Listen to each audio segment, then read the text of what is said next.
Hello, and welcome to Are You Preparing for GDPR? Considerations for your Progress OpenEdge application.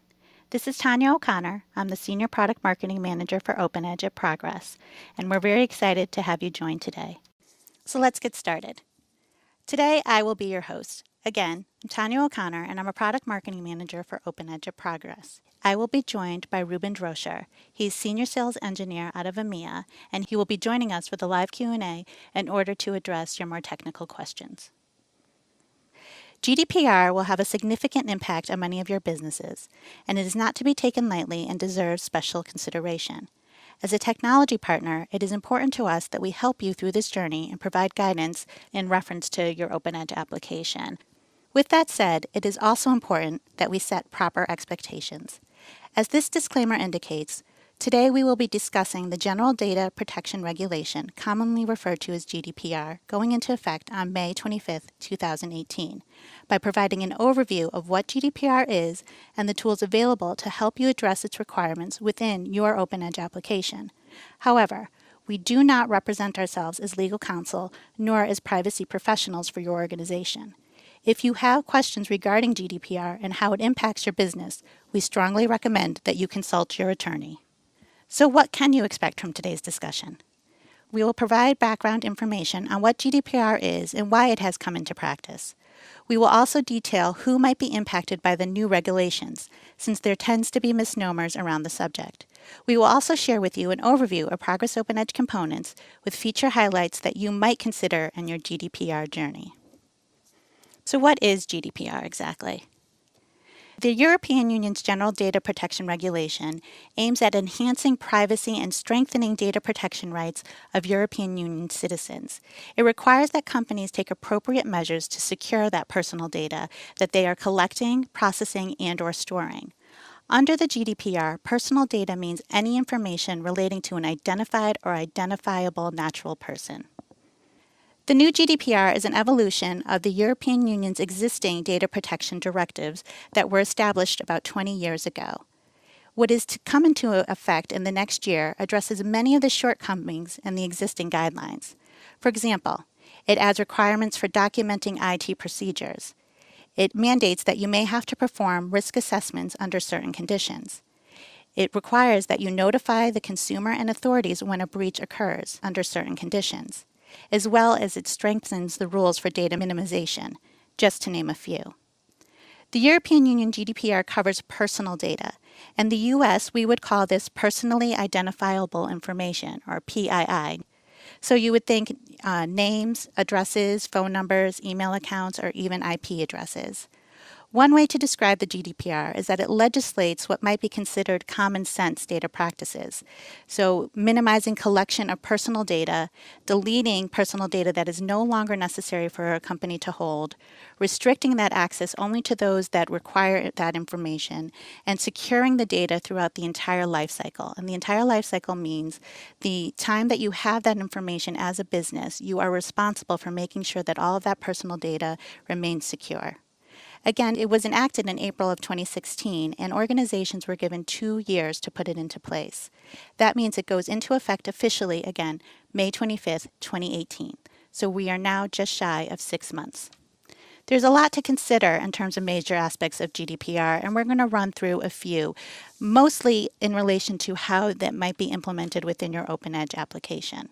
The first one is territorial scope or fines, and this is one that is most largely discussed when talking about GDPR because the impact of fines has really escalated with GDPR requirements. It applies to all organizations again, and you'll hear me say this over and over again, but this is really fundamentally the basis of GDPR. It applies to all organizations that collect, process, and store personal data of European Union citizens, regardless of where that organization is located. So if your geolocation is in the US and you conduct business that requires you to store information of European citizens, or you partner with an organization and have some sort of scope of managing the data of European citizens, this does apply to you. And you could be penalized for noncompliance in the amount of 20 million euros or 4% of worldwide turnover, whichever is greater. So it's a significant increase in terms of the fines that we may have seen in the past. Another major aspect of GDPR is expanding the rights of individuals. Three that we'll focus on today are access and rectification, portability, and erasure. Access and rectification essentially means that a company must be able to correct any inaccurate personal data without undue delay, so essentially as quickly as an organization is able to do so. Portability means that you must provide this information to the individuals in a format that is easy for them to be able to review and access. And the last one is erasure. Erasure essentially is the right to be forgotten. Essentially, if an individual comes to you as an organization and asks you to delete their personal information, you must comply under certain conditions. Next, we'll focus on obligations of data controllers, and there are four that we'll be talking about today. Privacy by design and privacy by default essentially means that as you build new applications or as you continue to build new processes within your organization, that GDPR is being considered. So essentially your applications need to be built with these requirements in mind, as well as making sure that the people and the processes that are in place that have access to or touch this personal information also are complying. Data protection impact assessments. In some cases, organizations will be expected to perform DPIAs, as they're known, in instances where there might be a great deal of high risk. So if you are not sure whether or not DPIA might apply to you, you would want to review Article 35 of the GDPR or consult an attorney. Record of processing requires that data controllers maintain a record of all the processing of that data information. And it applies to not just the individual companies, but any partnership companies that are processing data on their behalf. And the last one is breach notification. Except in certain instances, companies must notify the appropriate data protection authority about a personal data breach without undue delay, and where feasible, not later than 72 hours after having been aware of it. And the last one is obligations of data processors. And essentially what this covers is that idea that we mentioned earlier, that if you are in partnership with an organization and you have responsibility for collecting, storing, or processing their data on their behalf, you must also comply. Not doing so would also put you at risk for high fines. So now let's explore a little bit of the various drivers that have come into place that have made GDPR so pertinent in our culture today. Organizations of all sizes obviously contain customer data, financial information, intellectual property, and other business critical information. IT leaders contend with a dizzying array of regulatory compliance concerns, all of which have implications as to how organizations create, use, share, process, and store this data. Mid-market organizations often lack the resources, the tools, the skills to effectively discover, identify, and govern the handling of this sensitive data, and they're finding it more and more difficult to be able to define the business rules and create acceptable use cases in protecting that data without simultaneously impeding user experience and productivity. So GDPR has been driven by the need to ensure that personal data is safeguarded and not misused by organizations in an attempt to advance their own business objectives. Some of the business and technology drivers that have recently contributed to the need to mandate how companies collect, process, and store data include digital acceleration. So technology has advanced so rapidly in recent years that it's become very normal for individuals to interact digitally and provide their personal information via digital transmissions. So this might include e-commerce purchases or online banking, or even providing very personal information via case management with the public sector or with insurance agencies, for example. The second factor has been the deluge of data. So we are collecting massive amounts of data on each individual, and it exceeds the expectations of what we've collected in the past through the Internet of Things. Companies now have access to all types of information on individuals, regardless of whether or not it's a necessary factor in them conducting business. So that might include what your restaurant preferences are, what your daily commute might be, or whether or not you've recently lost or gained weight. And that gives them very unique data to profile and target you for marketing and selling purposes.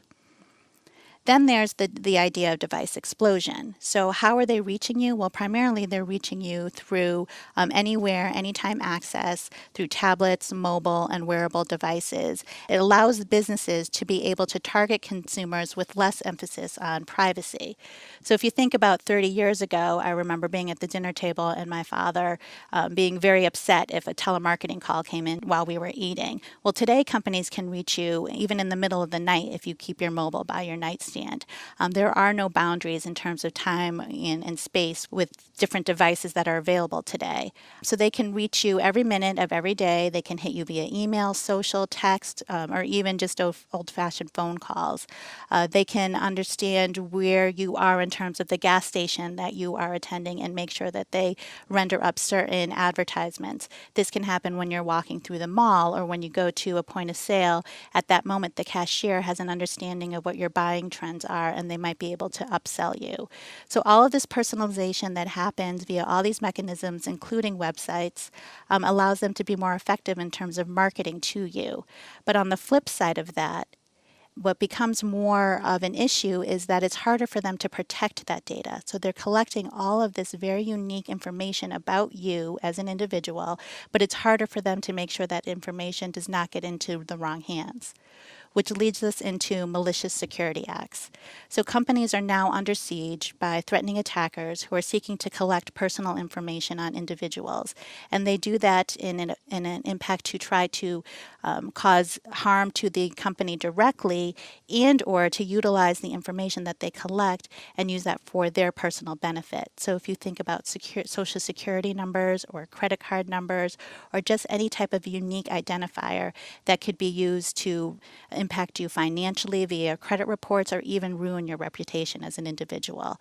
All these factors and probably many, many more out there have come together and have created the need from a European Union perspective to create this heavy mandate of GDPR.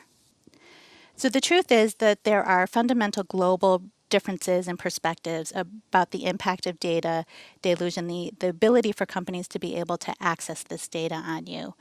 Traditionally, within the European Union, individuals believe that they own their personal data and that they are allowing companies to borrow this information and permitting them to use it in terms of their instructions, what they feel is appropriate business practices in terms of the personal data that they are sharing. However, this is a very different approach than what happens, say, in the US or other parts of the world.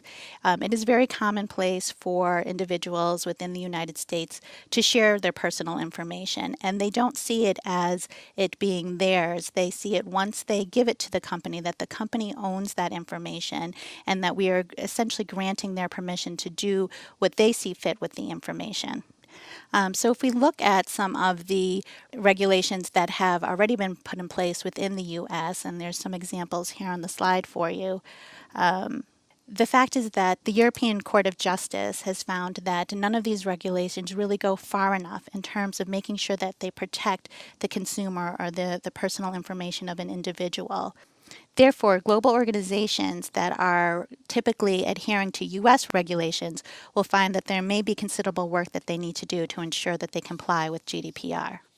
There was a survey recently conducted by Vanson Byrne out of England. It's a market research firm, and they surveyed 100 CIOs about their understanding and beliefs of GDPR.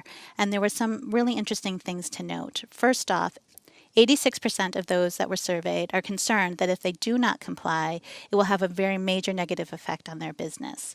42% admit that they do not today have the mechanisms for determining which data should be saved or which should be deleted if an individual were to request that deletion of information. They also fear that they do not have the necessary technology to manage that data effectively and according to GDPR standards. So that's 32% of them. And 18% are worried that GDPR noncompliance can actually put them out of business. So with that in mind, let's talk a little bit about who actually is impacted in terms of organizations by GDPR. There are a few misnomers out there, and there are actually quite a few, but we're going to address just two in relation to the OpenEdge application and technology.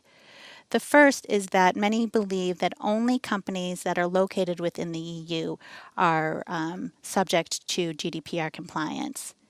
However, the truth is it will impact any entity that collects, uses, or stores European personal data both inside and outside of Europe. The second is that small businesses or smaller mid-sized businesses are exempt from GDPR. And the truth is, it really doesn't matter how large your organization is. What GDPR looks at is the comparative risk. So if you are collecting quite a bit of personal information of EU citizens, or if you are using that information in a particular way that they believe that presents a type of high risk, you will be expected to comply with GDPR regardless of the size of your organization. So if you conduct business within the EU, if you collect, process, or store personal data of EU citizens, even in partnership with an organization, or if you possess some sort of potential risk to European Union citizens by the information that you're collecting, you must comply to GDPR.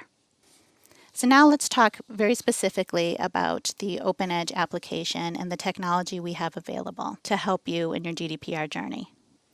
So let's take a look at the OpenEdge platform. There are a number of components in the platform that can help you in your GDPR journey. The first thing that we suggest is that you evaluate your organization and make sure that you have a systematic approach to assessing your current technology as well as your future strategy and implementation. We recommended the Forrester 5 Milestones to GDPR Success, and that's an article that you might want to take a look at in helping you to determine how you could do gap analysis within your technology. But the OpenEdge application is probably a major component of your larger environment, or it may be the foundation of your business.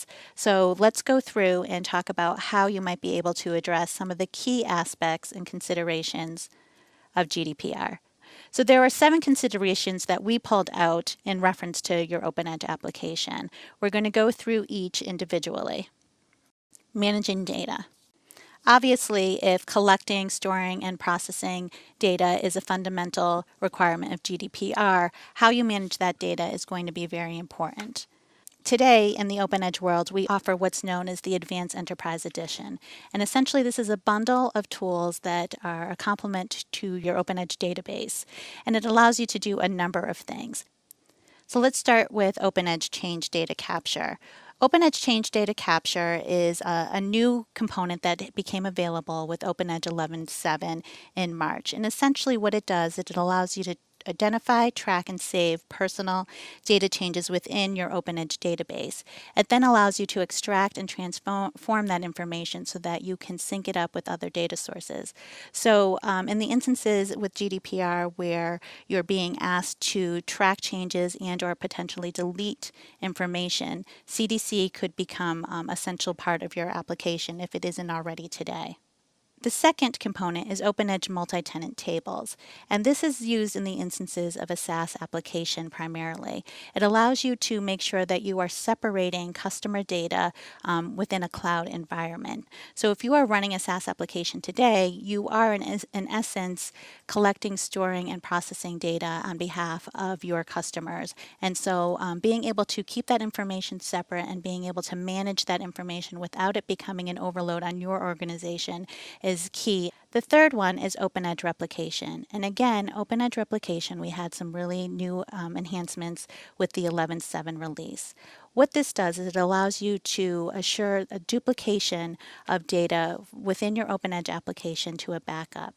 It also minimizes the impact of unexpected outages, so it's essentially your disaster recovery solution. And it supports high availability. So in today's world, being able, as we mentioned earlier, to access information from any time at anywhere is a major component of business strategy for organizations today. And OpenEdge replication helps you to do that. In the context of GDPR, being able to make sure that you do not lose information unnecessarily and that you can keep track of backup of all of your data is essential. And so OpenEdge replication really becomes a primary tool. The last one is OpenEdge management. And this works really in concert with OpenEdge replication in helping to create business continuity within your application. Essentially what it does is it gives you the proactive monitoring of the database to identify whether or not there may be anomalies happening within performance. This might indicate that there is some sort of breach or an outage that might occur, and it allows you to get ahead of it and make sure that you can reduce the impact of that breach or that outage. Now let's take a look at privacy by design and privacy by default. We mentioned this earlier, and it is a fundamental requirement of GDPR. Essentially, again, it requires you to be able to plan for future applications and future systems and processes that you are taking GDPR into consideration, and that you are making sure that all of your technology, as well as your people that have access to that personal data, are actually acting in compliance.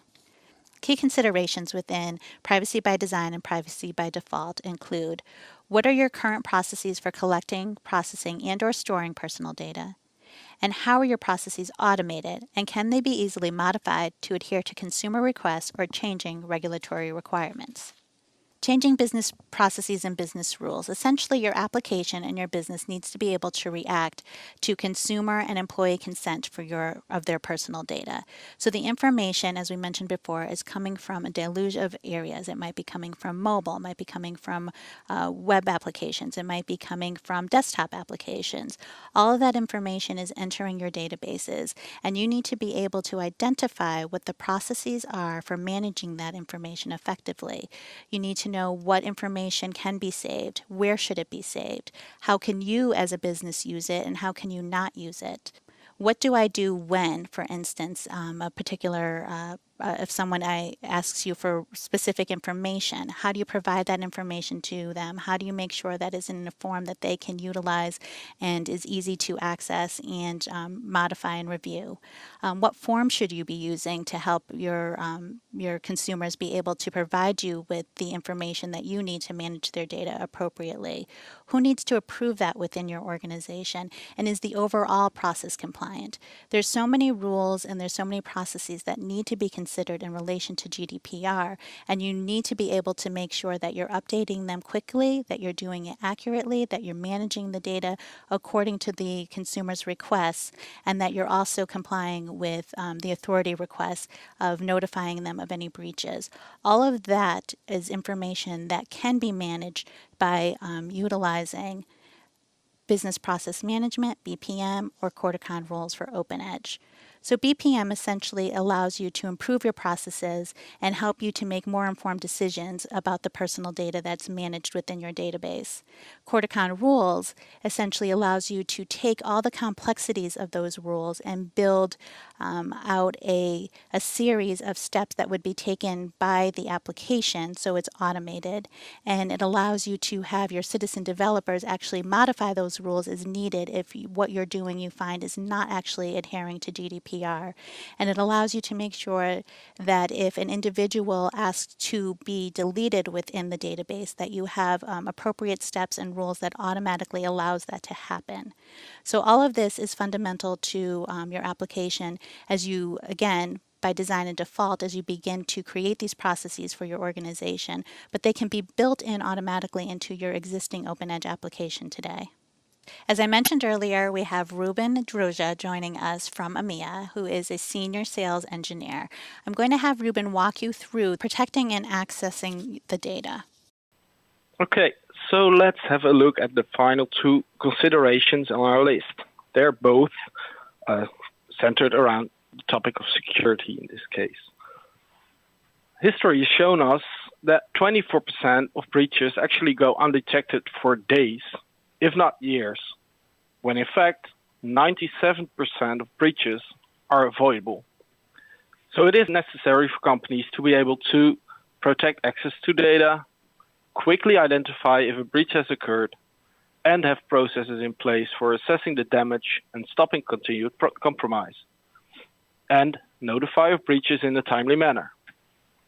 Since security is about things like access management, identity management, you can really see it's a layered approach. In this OpenEdge security environment that you can see, you have multiple clients and multiple points where you can add security to your environment.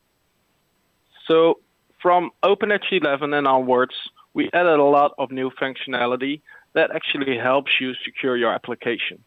We introduced the Progress Application Server for OpenEdge in OpenEdge 11.5, and we added the Spring Security Framework to it. It's an industry standard security framework that allows you to be able to secure your application server. Also, we added OpenEdge Transparent Data Encryption. That helps you to actually encrypt your data at rest. That means if your data is breached at some moment in time, that the data that people have access to is actually encrypted. We also introduced the OpenEdge Authentication Gateway in 11.7. This is what we call a security token server or service. Means is that every client that wants to connect eventually to your data in your database has to connect through that security token server to get a secure token based on its identity with which it can access the data. This also goes for ODBC clients and character clients, but also web clients, web browser clients, and mobile clients. Every client basically uses the same point of access before they can actually get to your data. Next to the identity management, there's also a way to do authorization so that we can actually see and regulate which user has access to what data. OpenEdge 11.7 provides security updates to the entire platform by supporting the latest versions of security socket layer and transport layer security protocols. These protocols aim to secure data while it passes between different application components in comparison to, for example, secure data at rest like TD does. It also includes enhancements to help you secure your personal data that is collected, processed, and/or stored based on current industry standards, helping you to minimize vulnerabilities that are amplified by legacy technology. We added enhanced SSL certificate support. So now you're able to manage multiple domains with a single certificate using the wildcard character. We also allow users now to manage multiple alternative host names to be included within a single SSL certificate. Next to that, we also introduced something called server name indication, SNI. With virtualization, a server can actually support multiple host names, each with their own security certificate. Clients indicate the target host name it wants to connect to in order to access the appropriate certificate. Tanya, back to you. So now let's discuss next steps. The first thing we recommend is that you talk to your corporate legal team today, if you haven't already, to discuss the implications of GDPR on your business. Second, conduct a gap analysis of your business and technology, including your OpenEdge application. Third, determine where your OpenEdge application may require upgrades to better address requirements. And then, fourth, contact your Progress account manager, and they can help you with questions about how to apply this technology to your OpenEdge application as it exists today. And lastly, continue to reassess. This is not a one-point-in-time occurrence. GDPR regulations do have a deadline of May 25th of 2018. However, you're going to have to continually assess your technology and your practices to make sure that you're adhering to its requirements. To learn more, we recommend that you go to the Progress OpenEdge website and review the GDPR webpage. We also have a white paper offered by Forrester, a leading analyst, which provides the 5 milestones to GDPR success, helping you to conduct a gap analysis of your technology and practices. And lastly, there's always the European Union GDPR.org website itself, where you can get all of the information that you need and can be shared and discussed within your organization and with your privacy professional or lawyer. We also want to encourage you to attend the EMEA Pug Challenge, where we will have a live session on GDPR, which will help you to, again, have a better understanding of how to apply the OpenEdge components to your OpenEdge application. I want to thank you for joining us today for Are You Preparing for GDPR and Considerations for Your Progress OpenEdge application. I now am joined by Ruben Droscher, who is Senior Sales Engineer out of EMEA, and we're happy to address any of your questions and concerns live. We are live now, and again, I am joined by Ruben, and we have a few questions that have already come in, so I'm going to go ahead and navigate through a few of these. I also want to just reiterate the disclaimer earlier. We are not here to represent you as privacy professionals and or as legal counsel. If there is anything that is disconcerting or that you are wondering about in terms of the GDPR regulations, you really should consult your own corporate lawyer. So starting with the first question, will the UK give any type of warning first? Well, we don't know if the DPAs will make any announcements as the effective date draws closer. The European Union authorities have provided 2 years for organizations to assess how they are handling personal data in their systems and environments in order to ensure the compliance prior to the effective date of May 25th. So essentially, they have provided what they consider to be the warning and a deadline date to be able to become GDPR compliance. How will the UK be able to find small companies that solely work in the US? If you are a U.S. company and you collect, process, and or store any personal data of European Union citizens, the GDPR has a broad reach and permits the applicable authorities to impose fines on U.S. organizations. Let's see, Ruben, we have a question for you here. Are the security enhancements updates that you mentioned also available for the Classic App Server or WebSpeed product? Thank you, Tanya. Yeah, actually they are. So every component in OpenEdge can be manually configured to use it. Okay, great. The next question is, since when exactly are wildcards and certificates been supported? The wildcard support has been added in OpenEdge 11.7. We have a question here on OpenEdge replication. They're wondering, Ruben, if you could expand on the enhancements that have been made available in 11.7.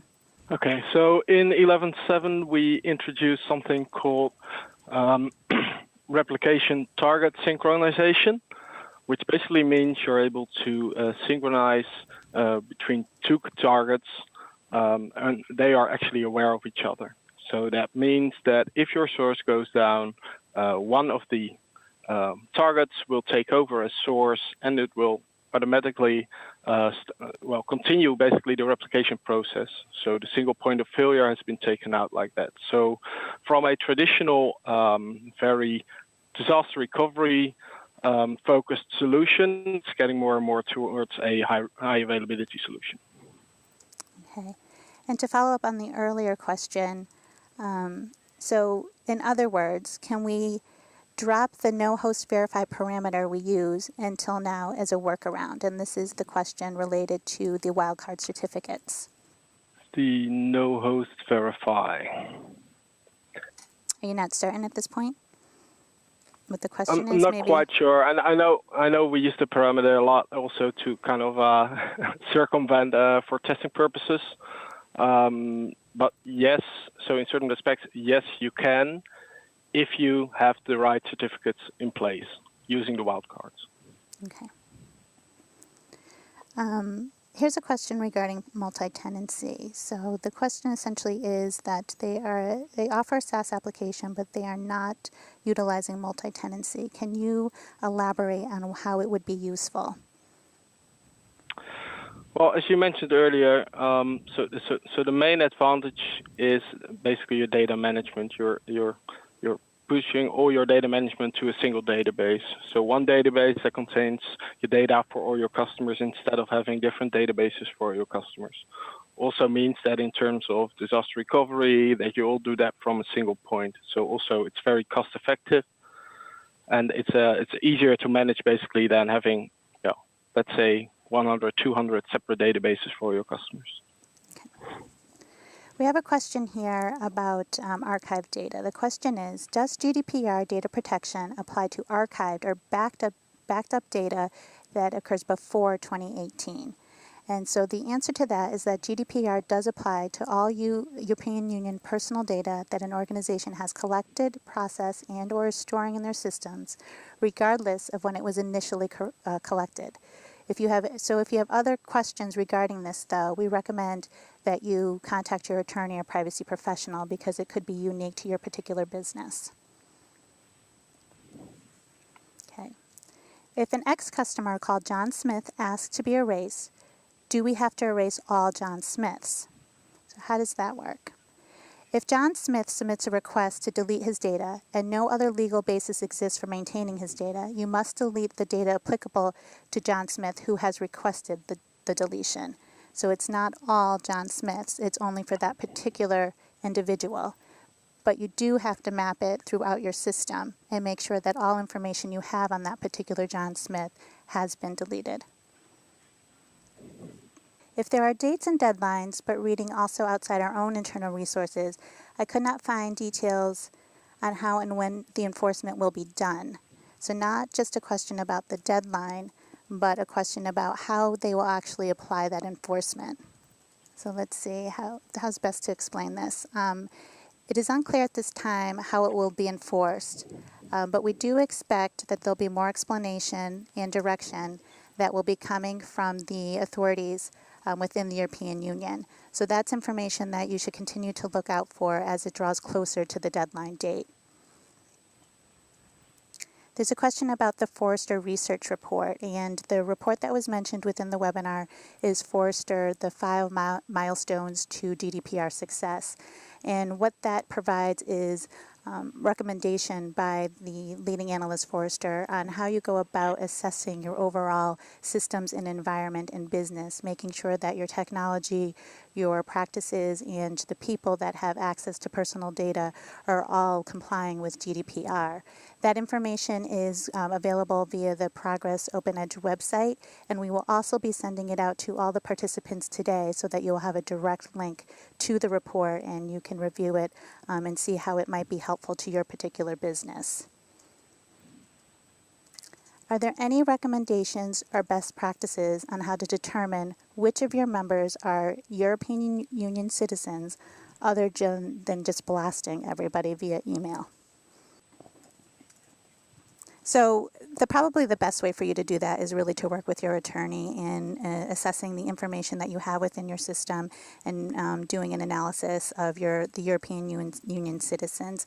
It probably is not the best way to email everyone and ask them because you're probably not going to get information in response to that necessarily in a timely or accurate manner. So again, the best thing to do is probably to consult your lawyer on that one. There's a question on how to delete the data and backups. So, Ruben, I'm not sure if that's a technical question, meaning how do you actually do that function, or whether or not they're asking from a GDPR perspective, what's the best way to do that. So let's answer it first from a technical perspective. Okay. So this is an interesting one, and I see a lot of those questions coming by, and most of the people I think are listening in actually already know is that it's not possible to delete that specific data from your backup at this moment in time. So that should be a product enhancement. If you talk in terms of, for example, replication has the advantage that at least your standby databases are always up to date. So if you delete it in the main database, then at least your targets get updated as well. But for backups, it's definitely something, that should be considered an enhancement to our OpenEdge product at this time. Okay, so in line with that question, and now this is more from a regulations perspective, do you have any suggestions as to what happens when a customer or person requests the right to be forgotten, particularly regarding backups? Do we have to restore backups, remove the customer person, and then re-backup? Okay, so that, again, is an assessment that you really need to make within your OpenEdge environment in terms of your overall system. The answer to that question is likely going to vary depending on your unique situation.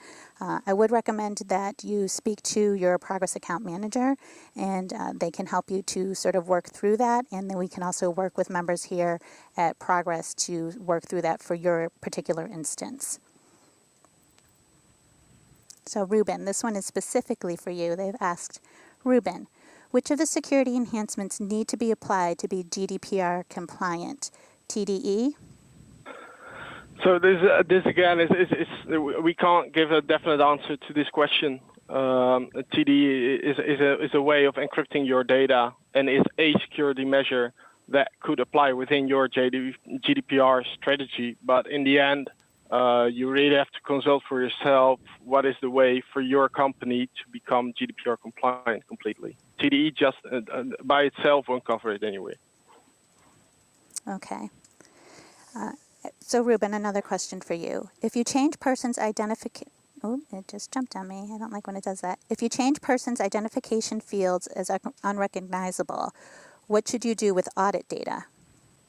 That's a tricky one. I don't know from a legal perspective if you're allowed to have a copy of audit data. Depends on what the audit data is used for, I guess. So again, that's probably one that's best to speak to an attorney and while you're doing an assessment of your application. Yeah. Okay. So for the right to be forgotten, does the data need to be physically deleted, or can the data be changed or removed any identifying way to the individual? The information has to be deleted. It cannot just be changed. You have to find a way to be able to delete the information. If there is no other legal basis for maintaining that information specifically. So it depends really on how the information was provided by the individual and what consent they gave, and whether or not you might have another legal contract in place with them that requires you to hold that information. So again, this is an assessment that you have to make, and it's probably a really good discussion also to have with your attorney. So obviously there are a lot of questions here that are very unique to the individual businesses and companies, and these are all really great questions, and they are all questions that should be combined so that when you are discussing it with your attorney, you have a really better understanding of what you're concerned about and what should be addressed in terms of GDPR. Ruben, I'm going to start with you on this question. What about situations where our customers each have their own customized version of the product? Who's responsible? Is it to make sure the product is compliant? And who should pay? So that there is sort of a legal aspect to that question really too. As I understand, so basically everyone is responsible for their own situation. So it's not as much as a product compliancy, to be quite honest. Your whole business has to be compliant. Your processes have to be compliant. That's right. But data controllers also have the ultimate responsibility for personal data under GDPR. So all parties that have access to the personal data have liability under the regulations, and data controllers. So it depends on how the application partner ISV is interacting with each particular customer, how much responsibility they have. Are they actually helping to manage that data and control that data, or has the application been implemented on-prem and now it's being managed solely by the customer? So again, it's a very unique instance, and it may be unique from customer to customer depending on the type of relationship you have. So the right to be forgotten, again, another question regarding the right to be forgotten, also applies to personal information and backups.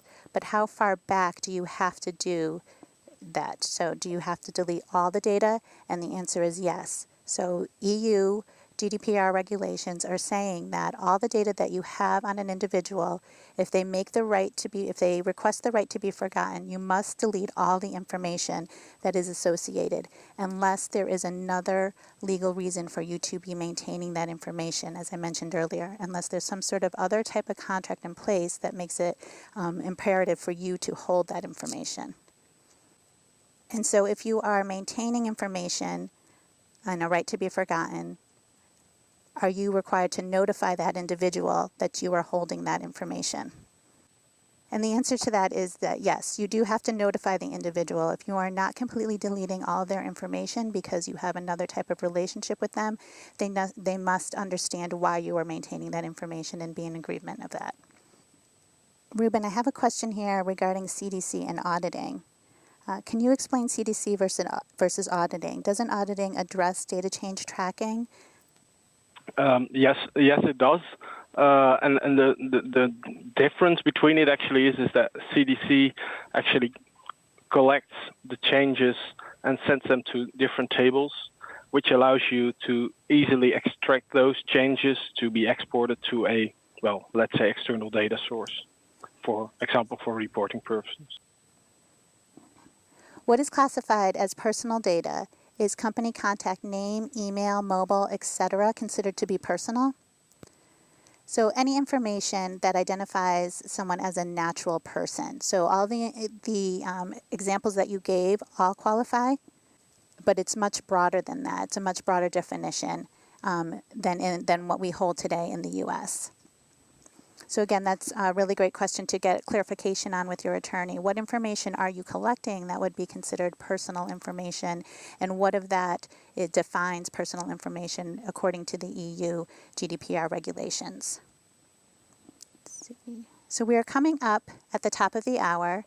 And I think that has been a really interesting discussion. There obviously are a number of things to consider in terms of GDPR regulations. And again, it is unfortunately very unique to each of your businesses, so it's very difficult for us as a technology partner to define what you should and shouldn't be doing. The purpose of this was to make sure that you were all aware of the GDPR regulations, that you had a good understanding of what they were, and we presented to you some considerations from the OpenEdge platform perspective, what technologies are available that you might want to consider depending on your unique situations. With that, I want to thank you all for attending today. We hope that you found it to be very valuable. You will be receiving a recording of this webinar as well as a copy of the Forrester report that we mentioned earlier. And I hope that you all have a wonderful day, evening. Thank you.